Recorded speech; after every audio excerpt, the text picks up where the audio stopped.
So this week reading is from week 26, The Redeeming Light. Truth is one and eternal. Realize oneness with it in your deathless self.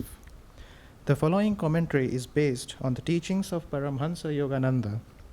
The book of Isaiah in the Bible, chapter 9, tells us, "The people that walked in darkness have seen a great light. They that dwell in the land of the shadow of death, upon them hath the light shined." What is this light, of which so many scriptures speak?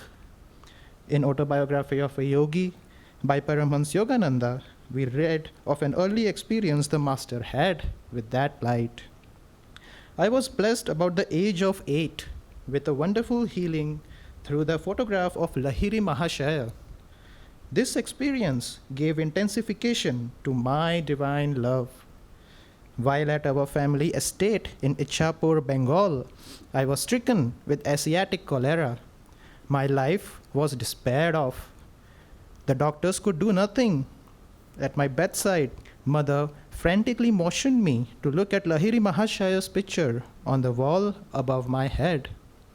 Bow to him mentally. She knew I was too feeble even to lift my hands in salutations. If you really show your devotion and inwardly kneel before him, your life would be spared." I gazed at his photograph and saw there a blinding light enveloping my body and the entire room. My nausea and other uncontrollable symptoms disappeared. I was well. At once, I felt strong enough to bend over and touch mother's feet in appreciation of her immeasurable faith in her Guru. Mother pressed her head repeatedly against the little picture. "O omnipresent Master, I thank thee that thy light hath healed my son." I realized that she too had witnessed the luminous blaze through which I had instantly recovered from a usually fatal disease. "Where my light is," God once told a saint whom the divine light had healed, "no darkness can dwell."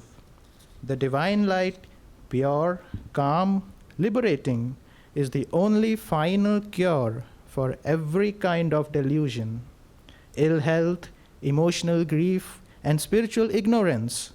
Seek it daily in the silence, in deep meditation. As the Bhagavad Gita says in the 5th chapter, "For whom that darkness of the soul is chased by light, splendid and clear shines manifest the truth, as if a sun of wisdom sprang to shed its beam of light." Thus, through holy scriptures, God has spoken through mankind. Om. So, Jai Guru friends. So, today's topic is the redeeming light. This means this topic is very, very interesting and it's very close to my heart because I had one personal experience long back. So, I will share with you. So what do you mean by God's light?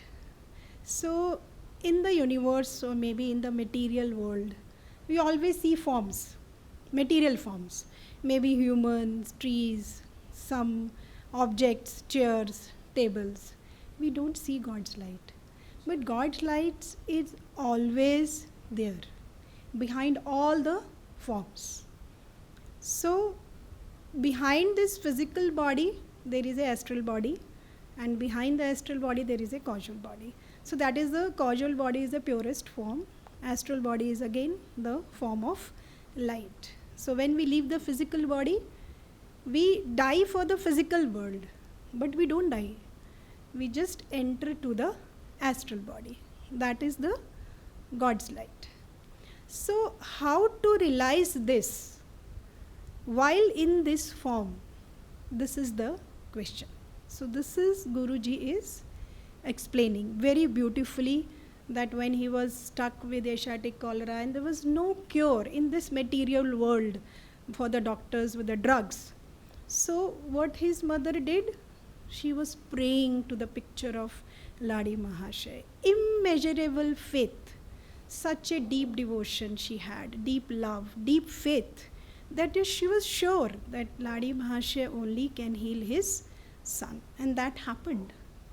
And the light came, Guruji was healed, and she was pressing his head against the picture. So this universe is basically made of God's light, and all the atoms are vibrating within that light with the sound of Om. That Guruji is explaining in Samadhi also, in Autobiography of a Yogi. So I will just share 2-3 experiences. One small story that you all know. Then when Christ was walking on the street, Lord Christ was walking on the street, and lot of people was there. Everybody was pressing him from the side. But there was a woman in that big crowd she has some bleeding condition from last many years, and everybody has casted her out from the community, and she was just went to a lot of doctors. She spent all her money also, but she was not cured. But she has that deep faith in her heart that if I'm able to touch the hem of the robe of the Christ, I will be healed.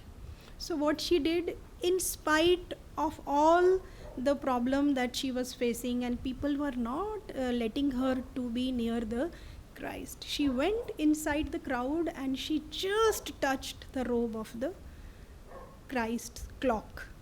So that moment, the energy went out of the Lord Jesus Christ, and he was asking his disciples who was just walking with him, who touched me? So all the disciples were very confused. Master, people are touching you from all the sides. How can we tell who touched you? So they know somebody has touched me with a deep faith and energy, and the light has went out from my body.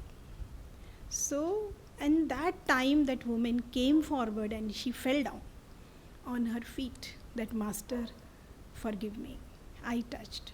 So she was healed at that moment, and the Christ picked her up, my daughter, God has healed you. So this is such a beautiful example that we are made of light. If nothing material thing is healing us in this world, all the griefs, all the disappointments, all the breakdowns, whatever spiritual ignorance we are having, that can be healed with God's light. So the second very small story is about for mine. As I was 7 to 8 years back, I was having severe gastritis. So being a doctor, I know what to take, what is the treatment. So I was doing ICU duties, 48-hour shifts, twice a week, 24 hours duty. So at a stretch for ICU is very hectic. At that time I was doing these duties, and I was eating outside food because it was free at 10 or 11. So I bought some warm food, and it was little spicy also. So one night after coming from the duty, I was having off, and in the night I was having severe gastritis. I took medicine 2-3 times. I was sitting on the sofa because I was not able to lie down. It was such a severe pain, epigastric pain I had in the center. So Amarji was sitting with me, and he told me, Mansi, now you took medicine again, I think you will be fine. It is 1 a.m. I'll go and lie down. You call me if you don't feel fine. And I said, okay, you go. I will sit on the sofa. After some time, I'll lie down. But the pain didn't stop. So I went to another room, and I just leaning down with 2-3 pillows, trying to bear it down. But it was not going. So I don't want to disturb Amarji also, because he was already awake with me. I told he has to go to the duty also. The final option was go to the hospital, get injections. So I thought, no, whenever I am in trouble, I'd start chanting Om Babaji. So that is the final mantra I use for myself. So I start chanting his name. That Babaji, I don't know what to do now. I don't want to disturb my husband also, and took me all the way to the hospital for all the injections and all. So please help me. So I was chanting for more than 1 hour. It was 2:30 from 1.5 hour, and suddenly I felt sleepy. So I was just kneeling on the pillows, and I just half closed eyes. It was very intensely I was chanting his name. My brain was full of his name only. So suddenly, with the half closed eyes, I was almost in a sleeping this thing. I just seen dark blaze of yellow light. It entered inside me. And after that I slept. In the morning, I remembered what happened. So, and that pain went off at that instant only, and it never came back again. So that was a beautiful experience I had 7 to 8 years back, because I have a lot of faith, deep faith on God's energy, on God's light. Only that energy can heal me. So the second very short experience, one day I was walking in the hospital and the back gate. So I was crossing the gate and there are stairs, few stairs, big stairs. So one old lady with a very dirty clothes, dirty hand, very bright eyes. She was just walking and she has one stick in the one hand. Even I didn't tell my husband also about this. So it is made 2-3 years back. So she was walking with the stick and she wanted to get down the stairs. But she was not asking help. She was just looking around if somebody will help her, because one hand she was having stick and other hand she wants that somebody should take her hand and get her down. So only 3-4 stairs, not much.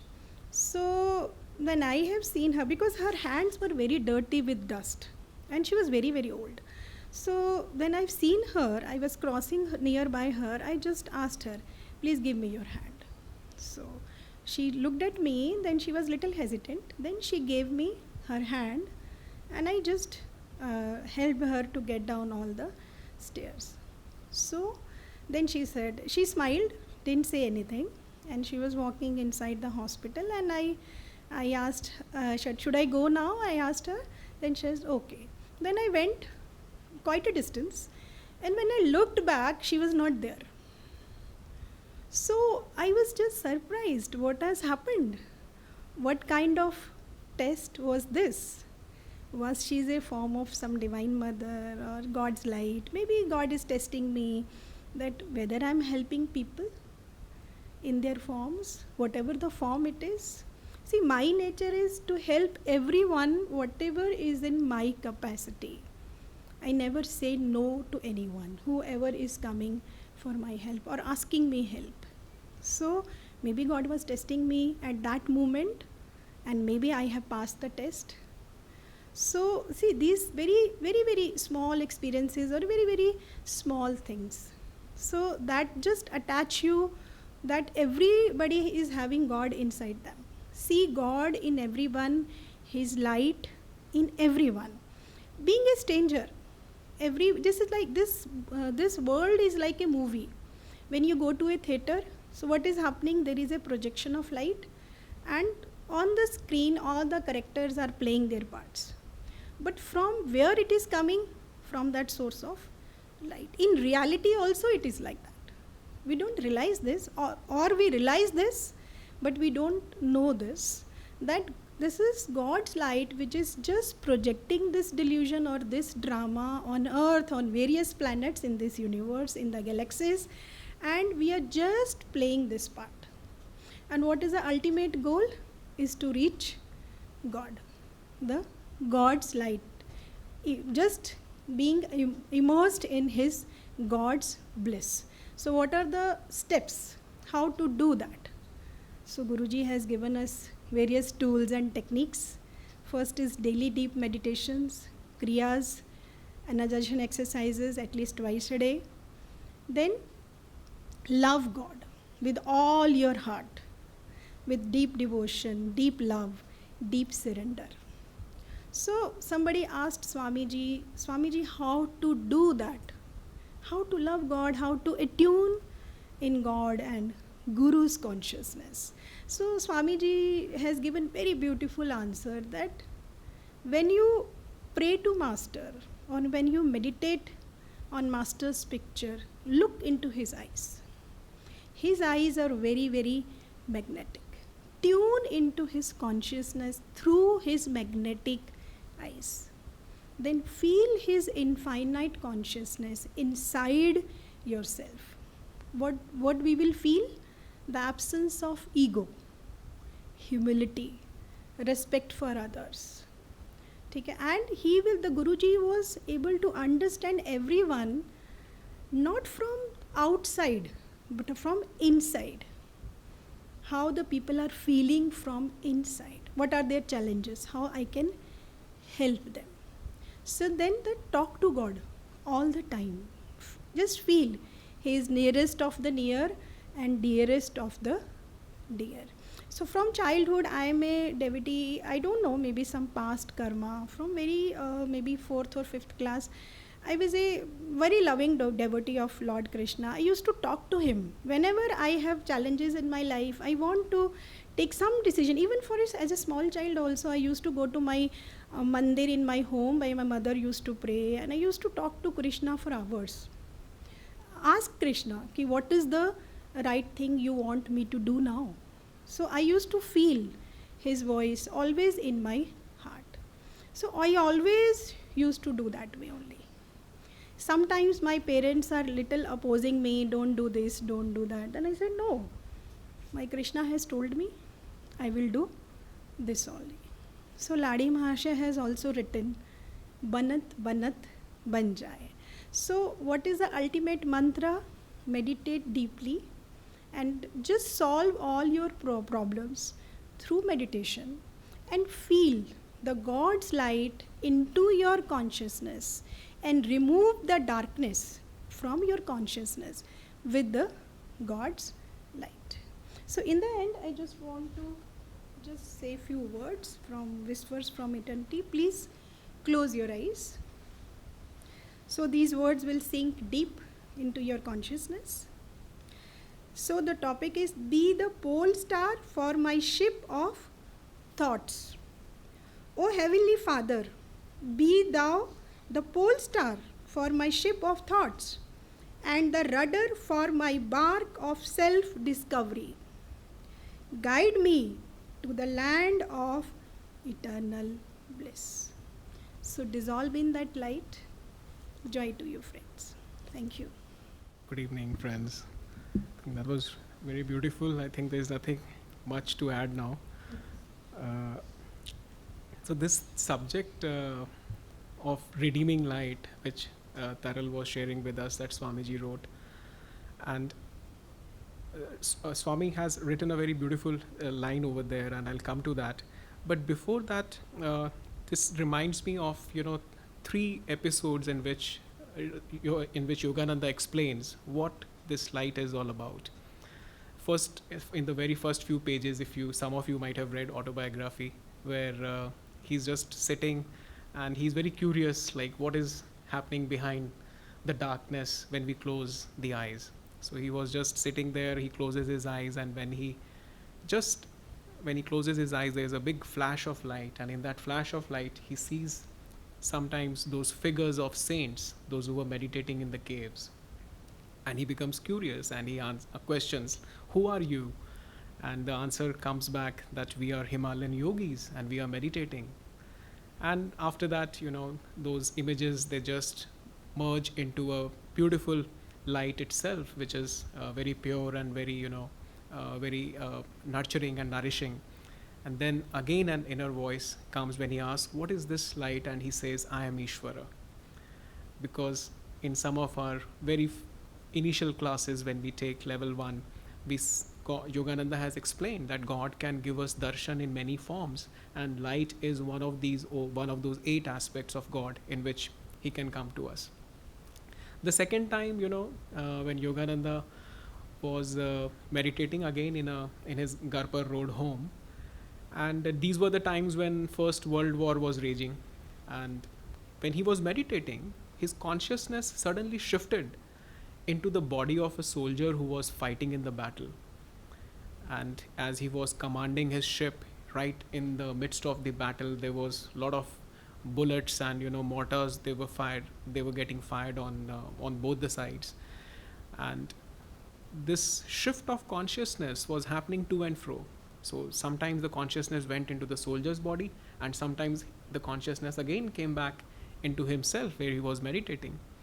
And suddenly, when the consciousness was in the soldier's body, a big mortar falls on the ship, and so he had to command his soldiers to jump into the sea itself. And as they were running and rescuing themselves, there was this bullet which strikes this soldier, and he says, oh, I'm dying and I'm drowning. And in that moment, Yogananda felt that because his consciousness was there in that body of the soldier, he said, I'm drowning, I'm drowning. And immediately the consciousness again came back to his own body where he was meditating. And he said, oh, I'm not dead, I'm here, and my body is intact. And again, there was this experience when the consciousness again went back into the same soldier. And he said, no, no, I'm choking and I'm drowning, I'm going into the ocean. And again, he came back into his own body, and he gets confused in that moment. He says, Divine Mother, what is this happening? Am I that soldier, or am I meditating in my home? And very sweetly, Divine Mother says that you are neither. You are a child of light. You have been created in my own image. What has life and death to do with this light? And this is just a movie screen. This is just a game of shadows which we are playing on the movie screen. So this was a very, beautiful experience that Yogananda had at that time. Again, I'm coming to the light which Swami has written about. The third time, when he was writing autobiography of a yogi, and he was in his bedroom, and he said this room was dimly lit with the lampshade in the corner, and he was probably doing his writing work during that time. And all of a sudden he had this experience that when he was sitting on his bed with those white sheets, suddenly the ceiling became transparent, and there was a big shaft of light which came upon him, and his body, which was of gross body or physical matter, suddenly transformed into the light itself, and his whole body was nothing but light itself. And he moved his arm, and he saw that it was weightless, there was no weight, it was just a beam of light moving and it was just creating a little shadow on the sheets which were underneath him. And he was very fascinated by this kind of play of lights which was happening with him. And in that moment, actually, he got really convinced that this whole universe is nothing but has emerged from the light itself. And as what Mansi ji was sharing, that all these atoms with which the basic building blocks of the universe itself, they are nothing but light atoms which have come from God. And in that moment, Yogananda felt this inner prayer that, oh divine light, I want to merge in thee. And in that instant, this experience lasted for a few hours. He said the experience vanished, the ceiling became opaque again, his body again sank back into the sheets itself, into the bed. He felt the weight. Earlier he was not feeling the weight. And he said, probably my time has not come yet to merge into the light. So you see, friends, this is a very fascinating subject. When we are in the world, when we live in our body, we get attached to the body so much that we start identifying with it. We feel that, okay, we are the body itself. We forget that Divine Mother, in that one of the experiences, he very beautifully says that my sons, and the way she addresses is very beautiful. She says, my sons are children of light. They will not sleep in delusion forever. Isn't that a very beautiful statement? When she wanted to encourage Yogananda, and Yogananda was very much disappointed. He was very sad when this world war was happening. He said, Mother, why is it happening? Why people are killing each other? What this pain and this suffering, why should it happen? And Divine Mother was trying to convince and rather kind of console him that this is one of the sentence over there where she says that my sons are children of light, and you should not worry because they will not sleep in delusion forever. So many times, Yogananda, as we have discussed, he used to fight with Divine Mother. Why do you allow this to happen? And many times your Divine Mother said, this is a play. And but when Yogananda used to ask, but Mother, these children, they don't know that it is a play. They take it for real. And he said, that is why I have to send people like you. And you have to awaken them. You have to, make them aware. Tell them that this is, they don't have to sleep. And this is how, saints keep coming from time immemorial, and they keep us, shaking us up, and this wake up, and this is not who you are. You are nothing but light itself. So friends, Swami also said, now for a matter, for a moment, if you see that whatever, if light is the sustenance, if light is, there's a beautiful poem, in fact, in which, even in the Whispers of Eternity, where Master said that I feed on this light, which is to say that this divine light is actually feeding us. We sometimes we feel that, okay, food is the nourishment that we receive, and we sustain ourselves on food and water. But Yogananda said that is just like changing the water in the battery. Now these days we have maintenance-free batteries, but there was a time when we used to had to change the water in the battery to keep the cells going. And he said, for a moment, if the God pulls out the plug, no matter how much food and water you keep supplying to the body, and when the body is gone, when the light is gone from the body, it is, for practical purposes, useless. And so this is the fundamental, theme for the day, that if we understand who we are, if we understand that for a very brief period we have got encased in the body, otherwise we are all children of light, we are made up of light, we are getting sustained by light, we are fed by light. So if we have any problem, and that's a beautiful line which I wanted to quote from that the reading which Taral did right in the beginning, that whether we have physical problem, whether we have emotional problem, whether we have a spiritual problem, all these challenges can easily be tackled if we tune in to this light. Because why do we suffer? If you see the suffering, at one point Yogananda said suffering is only because we identify with the body. All the sufferings are due to the fact that we identify with the body.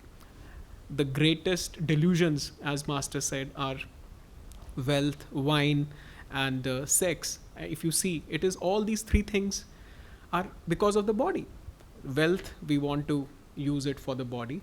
Similarly, if people use all kinds of, drugs or maybe so many things which just to go into their subconscious mind, which often doesn't help, which make them weaker to face the challenges. Even for name and fame, for that matter, as Swami said, these are some of the other challenges. They are also for the body. We were doing this exercise of non-attachment today. If we are attached because of the body. And because body is the main culprit, if this identification we can somehow take it and shift it to the light, and again if we reaffirm, and when we meditate on the light itself, then that memory, that smriti starts coming back to us. Because liberation, as Patanjali said, is just nothing but it's a matter of smriti. It's a matter of remembrance. We have come from light. For a time being, we have forgotten that who are we. We have become accustomed to this bodily reality.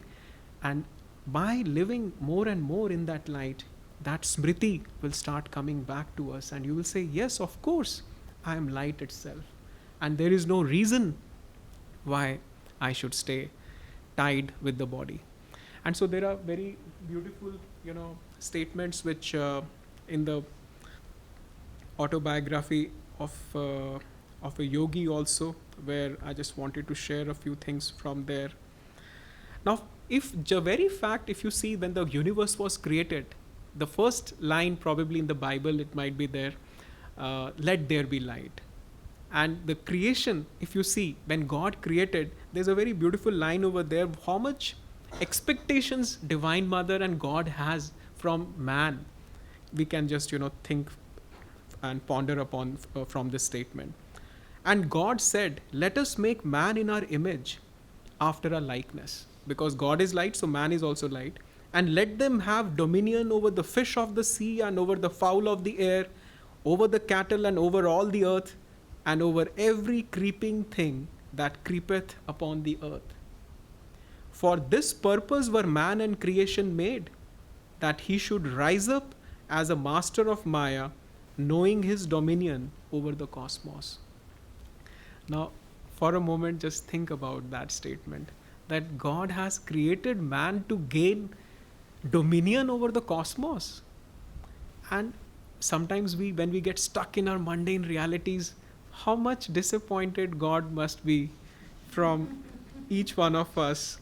And this is just to a point to think over. So, friends, ultimately, what we have to, and there was this beautiful incident actually in Mount Washington, probably where Master was there, and it was probably in the evening, he was watching everybody in the ashram, and he says, "Oh, how beautiful you all look.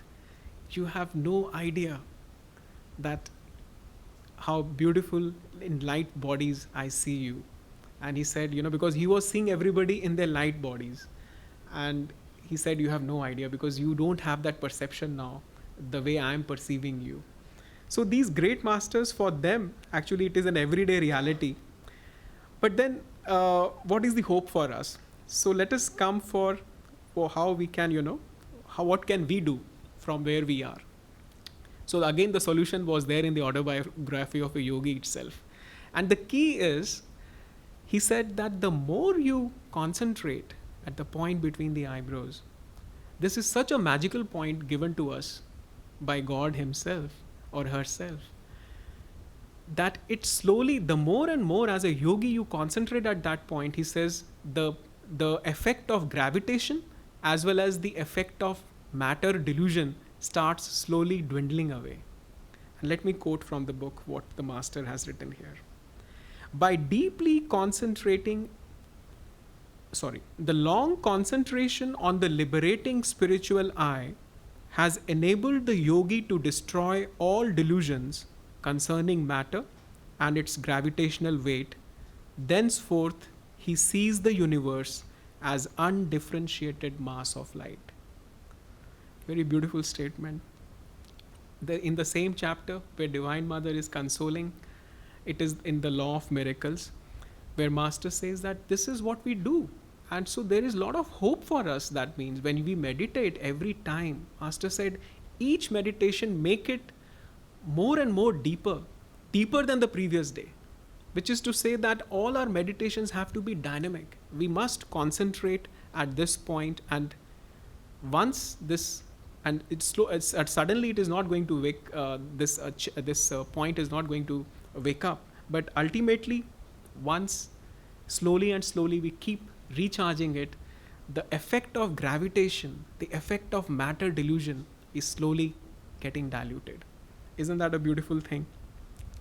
And slowly, and then again, Swami at one point said, there is quite many times, people may not see anything, even if Swami for himself, he said that.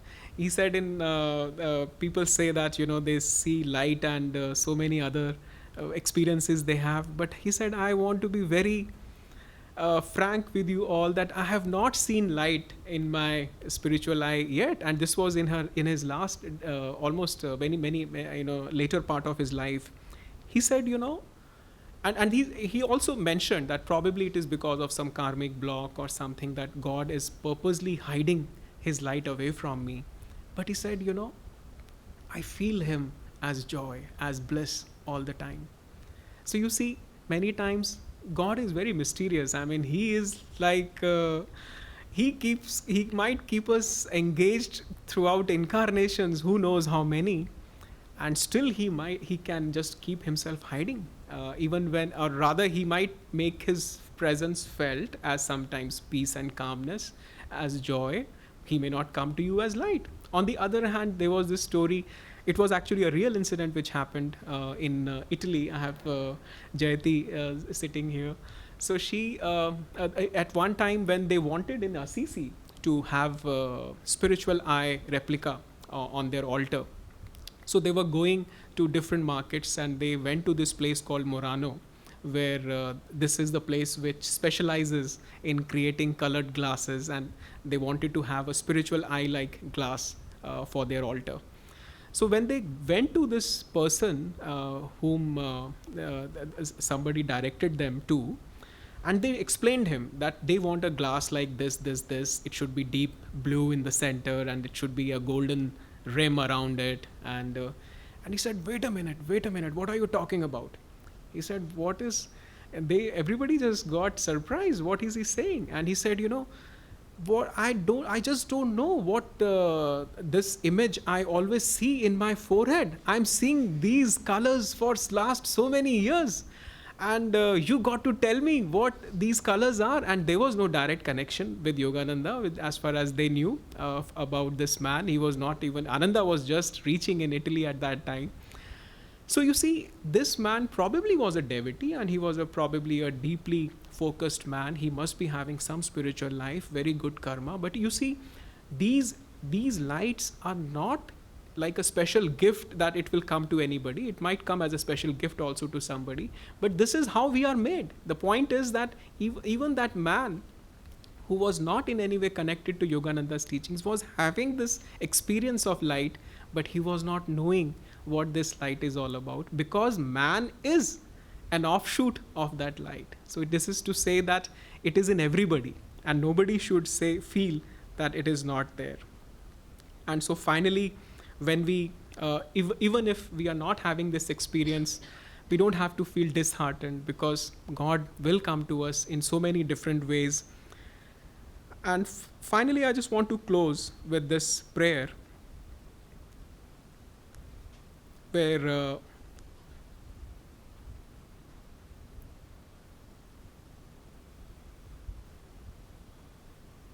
Yogananda has written in Whispers of Eternity that how a sleeping man can actually awaken himself. So it's a beautiful poem. The fact remains that a soul, however wrong in its outward egoic behavior, is really a sleeping son of God. The greatest sinner on earth is only an unawakened child of God, a sleeping immortal, merely refusing to receive his light fully by clarifying his own consciousness. That is why in John we find written, "But as many as received him, to them gave he power to become the sons of God, even to them that believe on his name." The ocean cannot be held in a teacup. The cup must expand to become as large as the bowl of land holding the ocean. Similarly, the cup of human consciousness must, by concentration and the purification of all human faculties, be enlarged to infinity in order to comprehend God. This it can do only by receiving through the Guru the consciousness of Christ. And there again a footnote is there that receiving denotes capacity acquired by self-development and inner attunement, and it is different from mere belief. So that is the final common pathway, that the cup of our consciousness, when it keeps expanding, which will only expand when we receive Guru's light in us, and that is the way that ultimately we will merge into that light itself. And in one of the recent books that I read, Solving the Mystery of Life, Guruji is saying, "I direct those who are very devoted and earnest in seeking God and who are in tune with me. It does not matter where they are. Here in these teachings is the key. Follow them and you will find that what I say is true." So what he is trying to say here is, as he has promised earlier also, that to those who will think me near, I will be near. And he said, I am directing those who are very devoted and earnest in seeking God and those who are in tune with me. And it does not matter where they are and where I am. He has not written that. I'm just saying this thing. So he is certainly with us. And let us close this beautiful evening with sharing the light as we'll do the Aarti. And if you feel inspired, you could come to one of us to receive that touch of light.